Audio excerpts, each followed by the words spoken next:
CM Revanth రెడ్డిపై మాజీ మంత్రి హరీష్ రావు ధ్వజమెత్తారు.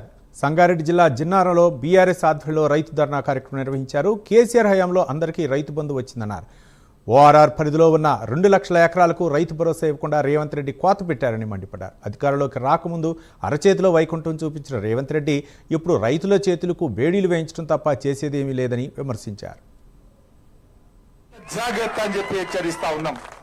పటాన్ చెరువులం 22 రైతులను జైల్లో పెట్టుడు తప్ప, రైతులకు కోతలు పెట్టుడు తప్ప నువ్వు చేసిన మంచి పని ఏంది మిస్టర్ రేవంత్ రెడ్డి అని నేను అడుగుతా ఉన్నా. ఆయన అనుకుంటుండు ఔటర్ రింగ్ రోడ్డు లోపల ఉన్న రైతులకు 2 లక్షల మంది రైతులకు రైతు బంధు ఎగబెడితే ఏమైతుంది అనుకుంటుండు.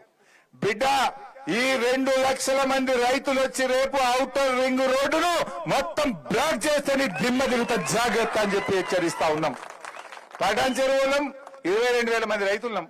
పోయి 22,000 మంది ఔటర్ రింగ్ రోడ్డు మీద కూర్చుంటే ఎంతమందిని అరెస్ట్ చేస్తాడు? ఏ జైలు పడుతుంది? నాకు ఇస్తావా ఇయ్యవా? 22,000 మంది పోయి ఔటర్ రింగ్ రోడ్డు మీద వంట వార్పు పెట్టి నీ సంగతి ఏంటంటే దిబ్బకు దిగతాడు. అదిగిరాడా? రంగారెడ్డి వాళ్ళు బయలుదేరా మన సోపతికి? మేడ్చల్ల సబితక్క బయలుదేరా మన సోపతికి? మల్లారెడ్డి వెళ్ళాడా మన సోపతికి? వెళ్తాడా లేదా?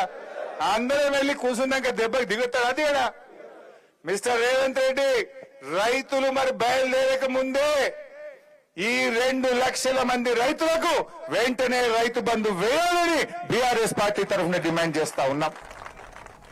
అందువల్ల రైతు సోదరులారా, మనం జాగ్రత్తగా ఈ పోరాటం